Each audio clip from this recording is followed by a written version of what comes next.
Welcome to Dr. Carl Grod, a podcast that's dedicated to exploring what makes the secular sacred. I'm Jameson, one of your co hosts. Consider me your resident enthusiast. I'm joined today by, Ben Burnside, also an enthusiast. no, he's our resident professor, elbow patches himself. Ugh. He refuses to accept that mantle, but after 30 episodes through Stockholm Syndrome, I'll wear him down and he'll actually show up in a jacket with elbow patches.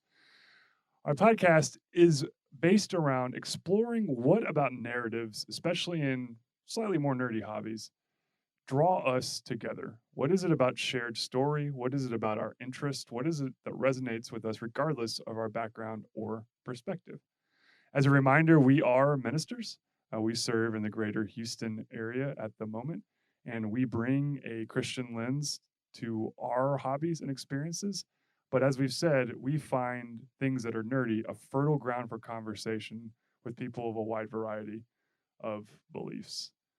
You don't get quizzed on your particular faith expression before you're allowed to be a Star Wars fan, for instance. And speaking of Star Wars, Star Wars.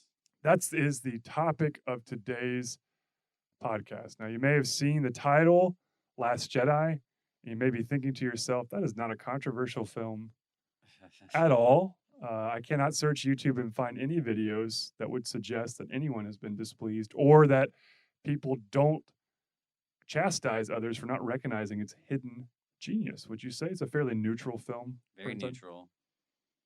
Like a rom-com. Right. That is perhaps one way to describe it. Completely unoffensive. Completely unoffensive. It welcomes people of all ages. But the aspect we wanted to bring was not so much a deep dive critique of plot and structure and what the director is trying to do, but rather, why is it that we were so offended or elated as a fan base? I think anyone that walked into The Last Jedi, it's fair to say, had an emotional experience. Yeah. And it was either positive or negative. And we'll get to what range of emotion we felt after we saw it in just a second. But like all of our podcasts, before we jump into The Last Jedi, let's do something completely different. A part of our show where we have prepared a random question for our co host, just as an opportunity to put them on live air and see if they can respond accordingly. Oh. So, Burnside, I'm going to practice my manners. Okay. Who would you like to go first? Me or you? Well, I think you should go first. I guess I should have specified. I'd like you to pose the question first. Awesome.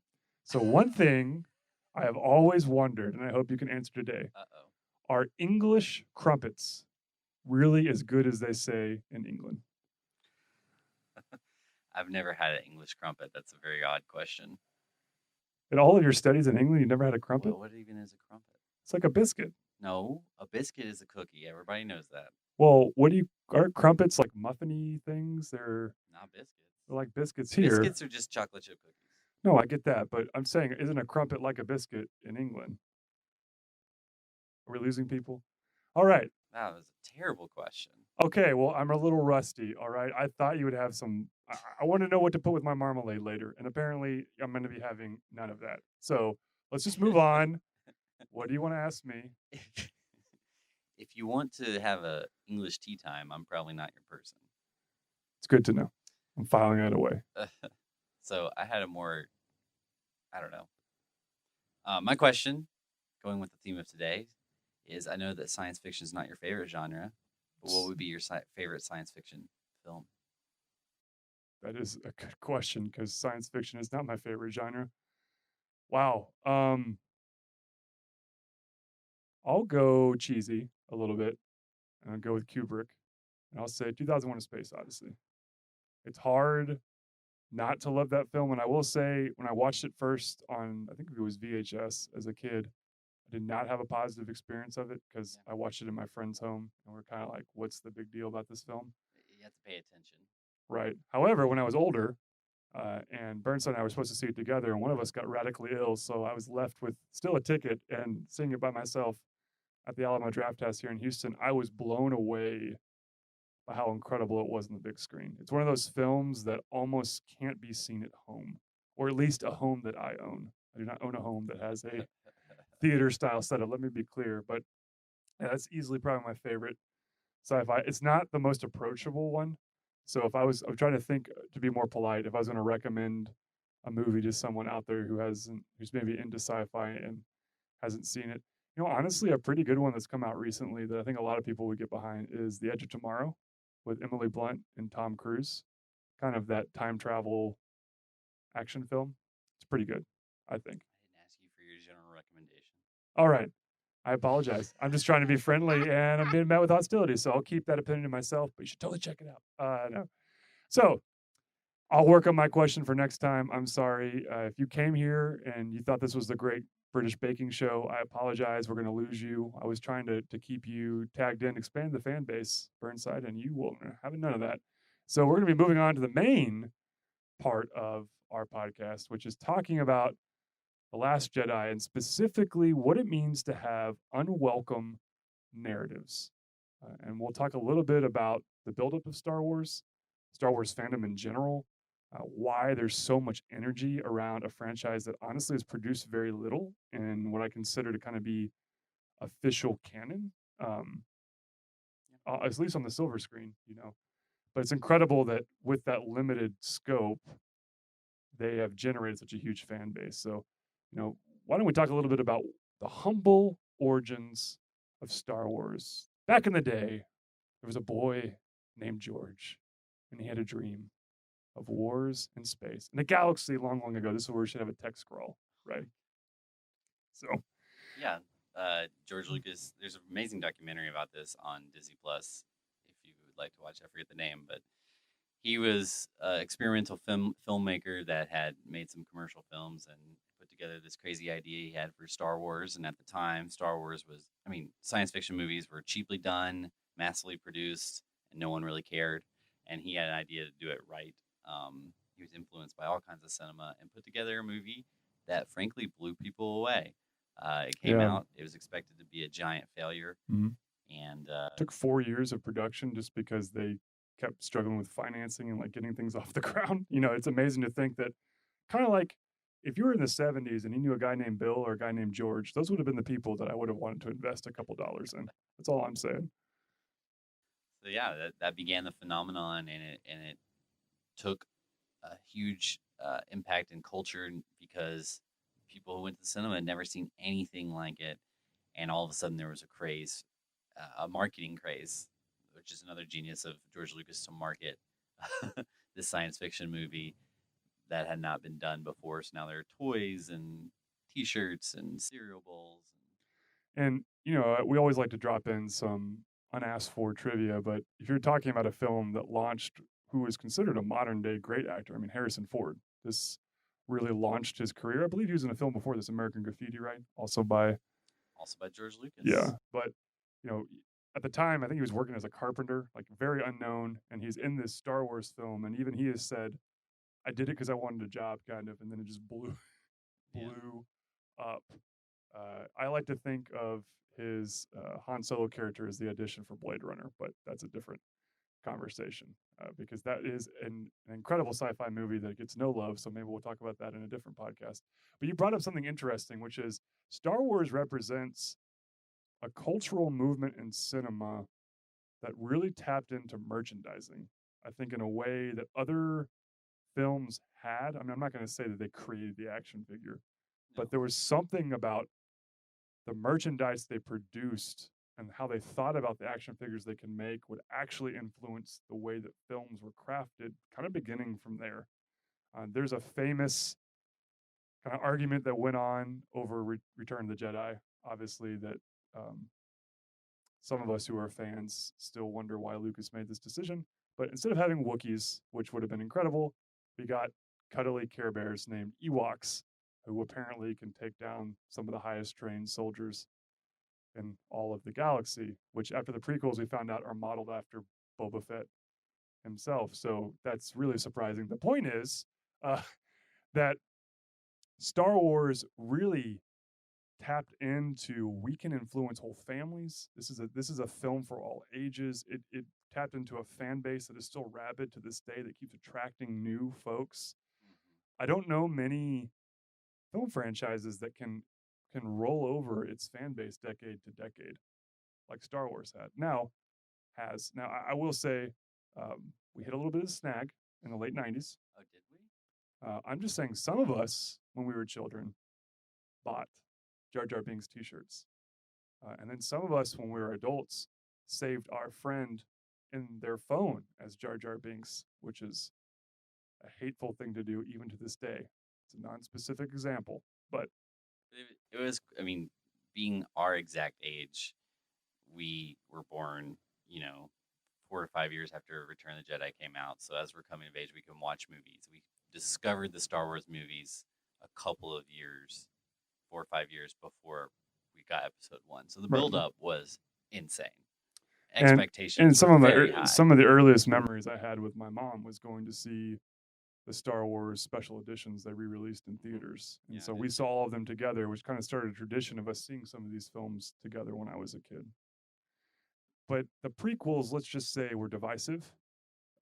They weren't divisive by sales because I used to have these records in my head, but the amount of action figures that were sold before Phantom Menace came out, I mean, the lines, it was, you had grown men buying duplicates of 16 figures.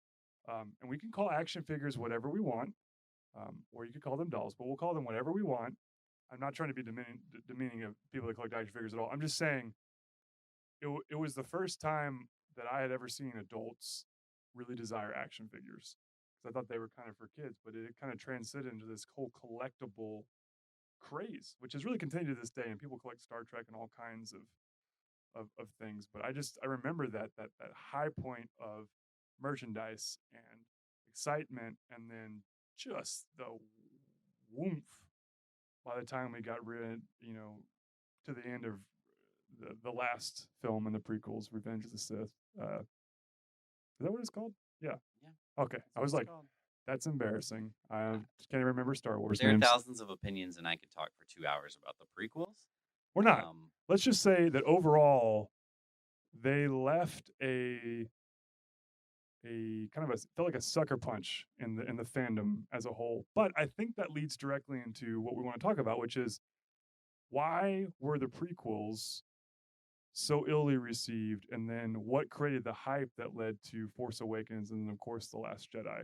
I think what we're already seeing, right, is Star Wars has always had a ton of fiction written about it. I mean, book series, whole plot lines spelled out, kind of the unofficial official canon, where there wasn't anyone really curtailing what the Star Wars storyline was. I mean, it's not like DC or Marvel that has to have whole departments to figure out continuity. But you had this fan base essentially creating their own stories to fit kind of their own ends, right? And I mean, the novel series functioned very much like a comic book series. It was a continuing narrative for like 20, that's a 30 good point. years. But it was a way for people, right, to kind of live out and live into what they wanted Star Wars to be.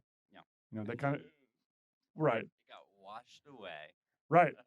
Right. And that brings us to The Force Awakens. So you have a fan base that's rabid, that's attracting new generations. You had the missteps of the prequels, and now we find ourselves with a fan base that is getting pumped because I still remember the day when Disney bought Star Wars. And everyone thought there's one thing that Disney does, because you got to remember, there was a time before Disney owned every intellectual property. I know it's hard, kind of like COVID-19. We can't think before those times, but there was a time when Iron Man was, kind of this random good superhero film, and then all of a sudden Disney decides to buy Marvel, and you're kind of like, what's happening? Why is this getting so popular? And then they bought Star Wars, and you're like, holy, and you're thinking, Disney can't fail, right? Right. The one thing they know to do is how to make an approachable, like unoffensive movie. Like they make films that even their worst films are like, you're like, okay, yeah, fine, that's good. I mean, most Marvel films, you're like, okay, that's like that's I've never had a negative feeling leaving a Marvel film. And Force Awakens, I will say, huge fan. I got super pumped. It was a little weird that they kind of blew up all the canon. Officially, they were kind of saying, yeah, the canon. Yeah. Sorry, they fired cannons in that, but I meant, like, to your point, Yeah. all the books, everything else they tossed out. Sense. But let me tell you, even with that, people were still stoked that The Force Awakens came out, right? I mean, they were almost willing to trade these years of, I'm going to get what I finally want. And then we came to Well, 2017. say what you want about The Force Awakens. It gave us what we wanted, which was a simple Star Wars story. It was very similar to New Hope in structure, but that's fine because that's all we really wanted. There's a lot of hope, expectation, new characters, what's coming next, and excitement. And then Well, you're saying say what we want. I think The Force Awakens is a great film. I just want to go on record as saying that. But 2017 happened. And I still remember it distinctly. I saw it at the Alamo Draft House on Mason Road by my house. And I saw it with CJ. And I walked out. And for the first time in my movie etiquette history, I had an emotional reaction that gave away plot points as I was leaving the building. Burns, I can bring up times in which I've left films in a silent, smoldering rage only to explode in the parking lot because that's what civilized people do. They save it for their cars. But this I couldn't. Of all the films I've ever left and all the anger I've ever experienced over how I felt about how the film went, I feel like Star Wars broke up with me in The Last Jedi. It's kind of how it felt. I felt like I showed up for our 3-year anniversary. Everything's going well, and I got the "it's not me, it's you." It's time for you to move on, Jameson. Is what it felt like. There's someone else I'm interested in, and that's the person I want to go with. And I left dejected. Ben, I know you love the film, so I'll let you step in here to talk about your love for it. I did not love the film. I did not love it. Almost sounds like a Dr. Seuss limerick. I did not like the film. I did not like the film. Yeah, Ryan Johnson is a very capable director, and I like some of the other movies he's directed. And he's very open with it about saying he intentionally wanted to create a movie that subverts your expectations. It's a meme by now, but that's what he said. He feels if he has created a successful movie, then half the people will hate it and half the people will love it. So I guess he created a very successful movie, but he came into it wanting to do that. What a strange. This is really. I mean, we're gonna try to not get in the nitty gritty, but there's a couple decision points. I don't understand why Disney picked this director. I don't understand why they thought it was a good idea to pick someone who was outwardly said, "I want to create something that's controversial." Like Star Wars, as an entity, that's not what it's about. It's not supposed to be about pioneering, driving narratives or shaping the scope of cinema. And I know because there's some of you out there, they're like, but it could be, it should be. I'm like, I guess maybe, but that's not, nowhere in its history has it done that. It's not part of its legacy. And that maybe goes to the first point we'll talk about, which is I think it's fair to say that this is an unwanted, unwelcome narrative for most fans. I mean, critics may like this, but overwhelmingly, the backlash to this was intense to the point where I think they were supposed to give him a trilogy, right? And they're like, actually, is it officially? I thought they officially canceled. Maybe not. Oh, maybe they brought in the Game of Thrones people and they canceled the Game of Thrones folks. I can't remember. The point is, too many things. I maybe misspoke there. I apologize. The point is, this really was something that did not meet expectations. And there was strong emotional reaction. You may be listening to this today. I don't know how many years in the future, hopefully being curated by the Smithsonian. And you're probably still upset about The Last Jedi, or you still think that you're right about The Last Jedi. I've never experienced a film that created such difference of opinion in how it was received. Either it felt like you either loved it as a pioneering work of genius, or you couldn't even make it out of the draft house without telling people this sucks. That was the oscillation. So maybe let's explore a little bit. What is it in us? What is it in our minds that creates this expectation, and then when it's not met, do we have such kind of a violent reaction to it? What are some of those aspects of the film, maybe from The Last Jedi, we can pull out that make it hard for us to accept that this is not the movie I wanted? Right.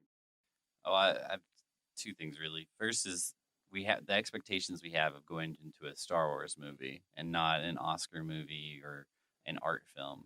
In a Star Wars movie, you expect the structure to be black and white, good guys versus bad guys. You expect there to be adventure and swashbuckling and moments where you can cheer and be excited. You're not going in it for art or to be challenged. You're going to have a good time, for the universe to be expanded, see cool new stuff, all of that. And Last Jedi intentionally tries to make it gray. So, and I'll expand on that in a minute. But my second kind of direction to go with this is that I don't think it's necessarily the worst idea to do something surprising. I think Empire in its own right was surprising because it's a very negative movie and it ends on a bad note. But I think it's the best in the trilogy. I think it was poorly executed because I think it's pretty brilliant to put Luke on a planet and being a homeless, milk drinking weirdo. That's fine, but it's not consistently done, and there's no payoff. He doesn't change. He says all this stuff, which is completely against all of the talk about Jedi that has ever been, and Rey doesn't ever learn anything or listen to him because she takes the books that he wants to burn. He says it's time for the Jedi to die, and she goes and bees a Jedi. It's there's no redemptive narrative. There's no payoff for it. It's just like with the entire movie, you watch it and what happens is the resistance goes from 400 to 12, and nothing else happens. Right. Right. So you're talking about how they took some aggressive changing of the history of kind of the franchise and expectations, and they didn't necessarily do it in a way that seemed relevant or important. And I will say I agree. I wouldn't go so far to say it was a good idea. I don't think it was a good idea. It had the potential to be a good idea. Whatever you said, I don't agree with, is what I'm trying to say, politely at least. But to your point exactly, I get what you're saying. No, I'm trying to be a little playful there. My point is, there was an attempt to really change what made Star Wars Star Wars. Yeah. And to do that in the middle of a trilogy is very bizarre to me. We had kind of seen that, I think, a little bit in Rogue One, which I believe came out between The Force Awakens and Last Jedi, which worked. I thought Rogue One is an excellent Star Wars film, in my opinion. I really appreciate what it did. Very dark tone, did not have classic Star Wars good guys. I mean, heck, one of the main good guys in the film murders someone in the opening scene. Right. And then everyone dies in the end. You know, like spoilers. Well, it's a spoiler from a movie from 1977, so I think it counts. No. Rogue One is not from 1977. But they say that. Oh, right. To bring us this information, you knew that walking in. Right. That's a good point. You thought maybe they made it out somehow. Maybe they're on a retirement farm for rebellion pilots, rebel pilots. Right, but they totally switched that, and so that creates in us a distortion of something we need to work out. Because I think if we're honest, if we have a strong emotional reaction to something, that's a lot about us. You know, we're bringing to a film that we need Star Wars to be good because it helps support us in some way. Yeah. And we don't like our fandom, our hobbies to feel disordered, perhaps like our lives are sometimes. You know, like we don't want to feel that disconnect. So what was maybe an extrapolation, because I think you started with 1 point, you have 2 points. So do you want to move on to the? Well, I basically said it's just that I think having a shocking kind of turn of events is okay if there's a payoff. Right. But I just don't feel that the structure made it clear when we were supposed to be excited. I think the humor is so weird. It's just like, am I supposed to laugh here or not? So I think it's really about, for me, if it is worth doing, upending, subverting expectations, I think it should be done well and written better than the mess that we kind of got. Right. So there needs to be some bang for your buck, or kind of an investment payoff. So whereas the first one is about your general feelings overall of the being shifted, this is about, I'm invested in this film in this moment. It's interesting because it felt like, I made a little joke about how I feel like Star Wars broke up with me, but a lot of folks I listened to afterwards made it sound personal. They felt like something personally had happened to them in this film. Right. And I'm not even saying that I didn't have strong feelings about it, but I didn't feel like Disney was out to get me. But that whole backlash, there were folks that felt like Disney was there to tear down Star Wars. I mean, the negative press that Disney got, Disney never wants negative press. They hate negative press. And the press they got was outlandish. Well, to be fair, it made a lot of money. Right. So Right. Which I also press goes nowhere. right. Which I also thought was funny. It's like, we're so upset at you that we're to continue to see this film to show you how displeased we are with I mean, it definitely affected money overall, and it definitely affected Rise of Skywalker, but that we're not talking about that. right. Well, it created this pivot point, right? Yeah. And I think what people are wrestling with now is, it kind of shattered the momentum of Star Wars fandom in a little bit from a movie perspective. I don't really know where people stand right now in like more Star Wars films, or they've pushed back a lot of their projects they were thinking about. I mean, Han Solo did not do very well. It was a good movie. I thought Han Solo was a good movie. I thought it was an excellent movie, yeah. Okay. We're going to stay on topic. And let's also forget The Mandalorian is excellent as well. Okay. Well, that's fair. But my point is, it's interesting because one of the other things that I would want to bring up is there's a little bit of comparison here, right? If you're looking at the Disney properties, I don't know how many of us are out there that love the Marvel movies. There's a lot of us because they keep making like $1 billion a piece. A bad Marvel movie makes 700 million. You're like, well, why did it do so terrible? It only made 700 million. But the other thing I've heard is this comparative nature, right? Like, our story doesn't work out the way we want. We look to this other fan base where like Marvel gets Endgame, which, the whole Infinity War Endgame payoff for a lot of folks was like a capstone of 20 plus films. And just in my mind, I don't want to say too much because this probably will be something we can talk about further, but one of the greatest payoffs in cinema history. If you think about the number of films that went into it, it should not exist in its current state with how good as it is. Not a perfect film, but the fact that it exists and exists as well as it does is a testament to what the Russo brothers did in it. So I think there's also some comparison now where Star Wars fans are like, Disney, you look at Marvel, you make a classic Marvel movie. Every Marvel movie is the same. I happen to like them, but that's a knock on them. That's fair. They kind of have a script. The right amount of humor, a little bit of tension, finely sculpted men playing superheroes. We all like that. But Star Wars plummets. And so you probably also have that idea of a little bit of comparative shopping where we feel worse about ourselves because we look out and we see someone else that seems to have it better. Some other fan base that has it better. Because as most fans can probably agree, you can imagine a million better ways for The Last Jedi to go. Well, they've been written on Reddit. Go to Reddit right now and look it up. Hey, here's how I want the movie to end. I want Kylo Ren to fight a hollow projection that he can't tell is real because he's not a real Jedi. And that's it. You don't think that Kylo Ren is a real Jedi? He couldn't tell that Luke wasn't actually there. I got what you're saying. Gotcha. And then everyone in the whole First Order watches him fighting with the hollow projection and getting embarrassed, and then he gets super angry. Well, maybe they would argue. I'm stopping here. I was about to defend The Last Jedi. The point is, keep talking. Let's talk about endings for a second. So it did not take us where we wanted to go because, as a particular Star Wars fan, it didn't respect really what we were looking for. And I think that if it was a different franchise or its own movie and he took some of these ideas, it might have worked really well. Right. So you talked about 2001 Space Odyssey. That's actually one of the examples I wanted to use here. Well, I'm happy you asked me the question then. It's a movie from the 60s that Kubrick put together. It did not make the millions and millions of dollars that Star Wars Last Jedi made, but it does have that kind of symbol of prestige in the sci-fi community. And it has a bizarre ending. It has a very confusing ending.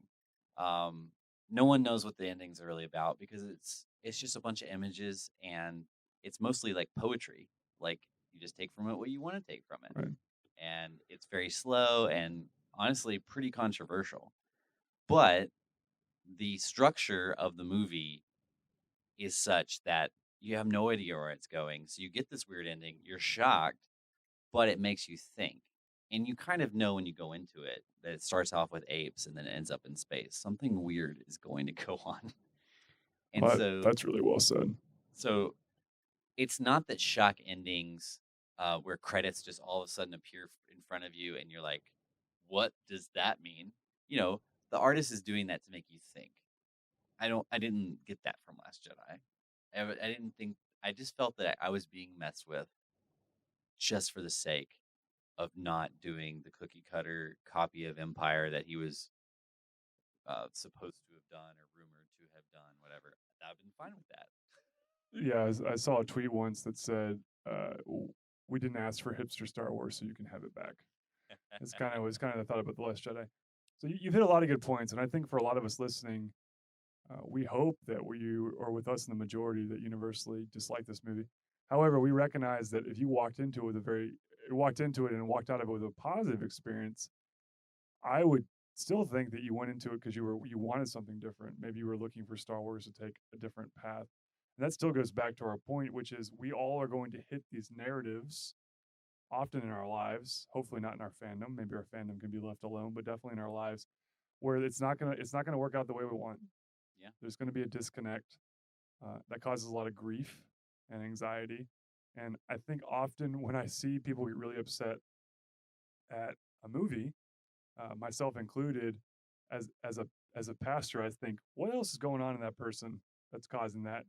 Where they were kind of putting all their eggs in the Star Wars basket to work out. And Yeah, I don't have an answer for it, but it sums up such real and strong emotions. It is a passion that I feel about very few other things. right, because in some I guess ways, that's embarrassing. we feel like we own the story. I think we think that we own Star Wars, and so Disney is the one that needs to apologize to us because Disney has taken something that we possess and done with it what they please. I would like to point out they did pay a couple $1 billion for it, so maybe they have the rights to it in some capacity. But you know, that's my one defense of Disney that I have now live recorded that I regret. But the whole idea is that like there seems to be when we don't get the narrative we want, it feels like it messes with our feeling of security and ownership. Yeah. Like it's hard for us to get back.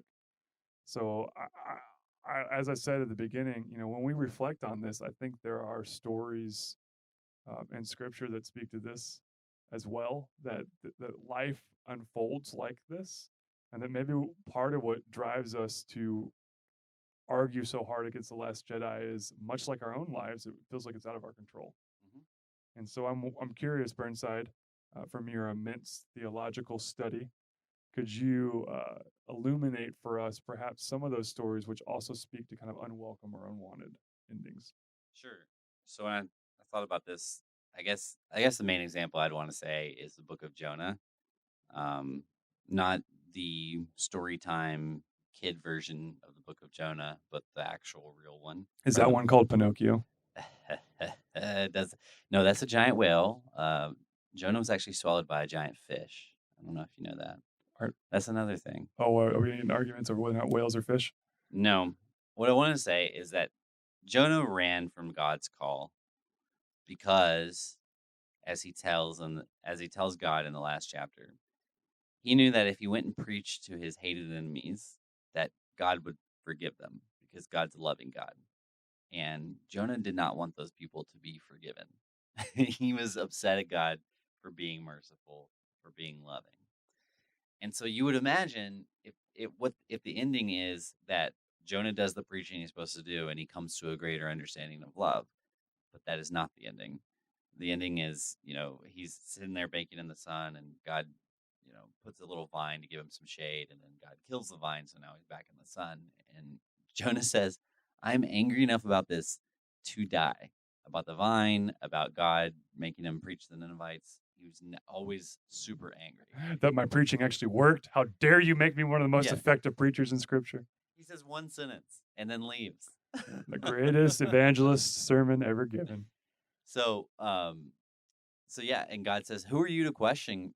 Why would I not care for all these thousands of peoples and their animals if you're so concerned about a vine? Who are you to question me?" Essentially, is what he says. And the scripture ends there. We have no knowledge of if Jonah ever repented or ever got over his anger, and I kind of doubt he did, or else it might have been included. So Jonah's expected narrative of God's supposed to take care of us and love us, because these are the people the Ninevites are the people who eventually come and destroy Israel. For a Jewish person, for us reading it historically, would have been a shocking narrative that God would tell someone to go to the evil Ninevites and preach to them, or that they would be capable of forgiveness. So it's very much about xenophobia and all this other stuff. But it's one of those shock endings that just cuts off in the middle of the story. And this was a very kind of wisdom literature approach that goes back even to the early Judaic times. So it's nothing new. Right. Subvert So what I hate expectations. about that example is it feels like what you're telling me is I need to be open to the fact that Star Wars maybe was created for more than me, which I don't like because that makes me feel like I need to appreciate The Last Jedi. But I think your point, it goes right to things that we hold on to the tightest are often the things that we're most in danger of not accepting kind of what happens or the possibilities that can happen. Like we want certainty.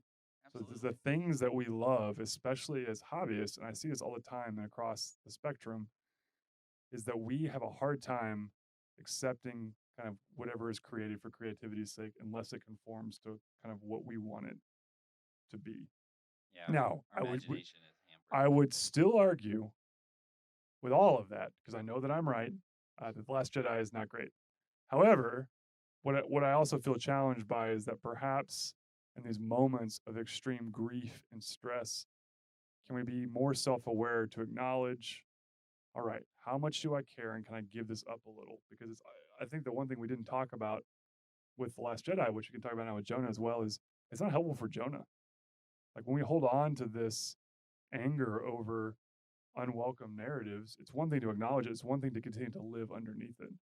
And I've always taken the end of Jonah to be God telling Jonah, you're going to have to live with that and you're going to have to learn to kind of deal with it. Right. And so when I think about The Last Jedi, it's not going away. It is a movie that exists. It's a movie in the canon of Star Wars. And you know, it's hard for me to believe, but there was a time in which I felt similar about the prequels. And I've kind of moved on. So I hope for the grace and provision. Okay, good. Well, that's a good spectrum. I'm a healthy human being, and here's a rabid Star Wars fan. But I love that example, Burnside, because I think it's a reminder for all of us. It's okay to have expectations. It's okay to hold on tight. We can come in kind of with this concrete view of how it should be, but if we're not more open, I think we're just setting ourselves up for an increased level or increased risk of just being disappointed with what happens in life.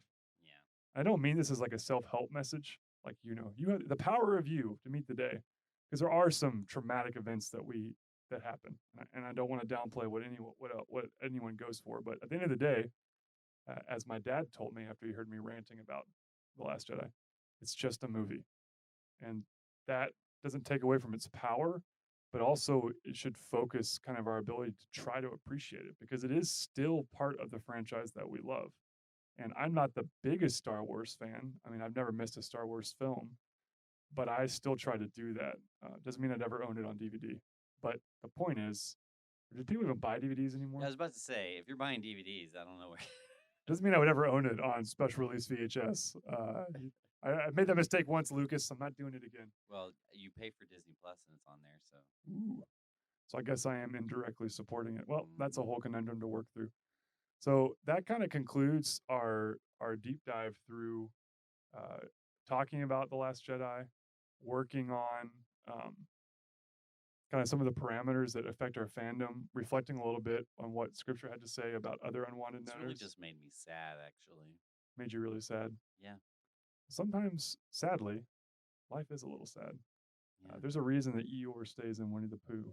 Eeyore's my favorite character in Winnie the Pooh. I could totally see that. You're totally an Eeyore. Anyways, while that sounded derogatory, I love all the Eeyores out there, just not the Eeyore with me in the room, is what I'm saying. All right. So we appreciate your walk along that. You know, we love to hear your thoughts and comments. So reach out to us to chat with us about how you take The Last Jedi, whether you're totally in our camp of being negative, whether you think that it's the greatest thing since sliced bread. Maybe you slice your bread with a lightsaber, so we'd love to hear that.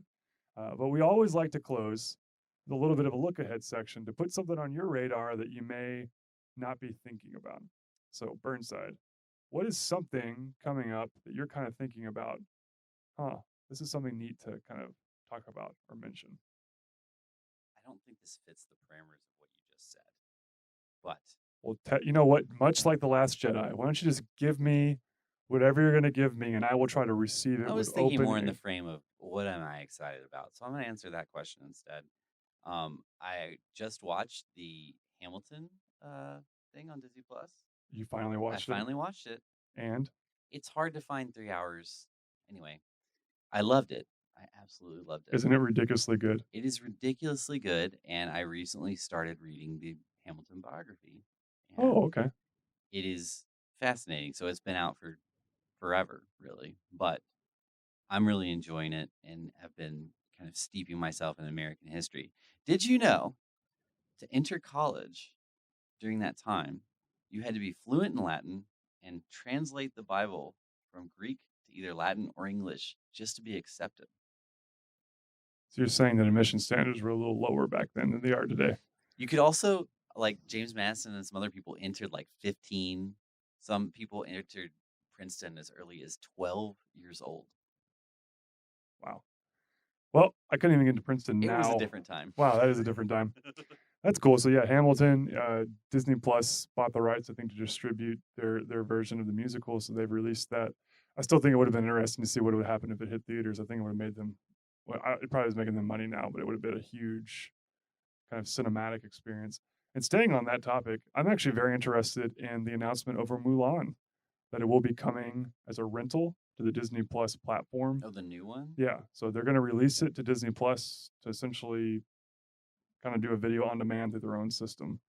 Which the reason I'm looking forward to that, one, I want to see Mulan, looks cool, and two, I'm wondering if that's going to signal a massive change in the cinema industry. I'm wondering if studios have been waiting for months now to figure out what to do. Well, they were doing on-demand releases. Yeah, but not with a major. Mulan will be the first major blockbuster. I mean, if you think about the kind of film it was poised to make 500 million, 600 million, 700 million at the box office. You don't think Trolls World Tour made $500 million? I'm not putting Mulan in that category. No. But my thinking is, what are they going to do with their Marvel movies? That's kind of the next big step. Because this, to me, if Disney is doing this, this signals to me they are concerned about the long-term viability of releasing some of their products through theaters. And they're going to use Mulan, which is a big name, but not the Black Widow movie. And they're going to see how Mulan does. And if it generates a lot of money, I'm wondering if you're going to see Black Widow and other films next. I'm down for that. I think I'd still want to go to the theater when I'm able, if I was able now. But I've rented a couple movies, and I think paying I'm more than happy to pay $20 and make my own popcorn. Right. So. I guess the one bad part would be what happens to all those cinemas if they lose kind of contact with distributors like that. How are they going to survive from movie to movie without knowing that they're going to get Mulan or Black Widow? I mean, I don't care about like the AMC's and the Cinemarks of the world. I shouldn't say that to anyone out there. I do care about their employees, but I'm more worried about like the more independent places like the Alamo Draft House. Yeah, Draft House is going to be fine. You think so? Yeah, because you go there for an experience. You don't go there because you have to go like to a you have to just see a movie. You have to go to a seminar. But when you go to the Draft House, you're going because you want the experience. So you're saying my grief is a little unfounded? Well, I'm just being hopeful. Unlike The Last Jedi, which is not hopeful. It's poorly written. Awesome. Well, on that note, as we wrap up this podcast, we really appreciate your time with us. We hope you've enjoyed our conversation on The Last Jedi, on unwelcome narratives, the ways in which we bring a lot to the stories we experience, and we have to be really honest about how we contribute to our own emotional reaction to that, and ways that perhaps we need to work on being a little bit more receptive for our own sanity. But we hope to see you on our next podcast. And until then, I'm Jameson, your resident expert. We messed up a rhythm. And I'm Ben Burnside. You're supposed to say our resident theologian. Oh, our resident theologian. This is going smashingly.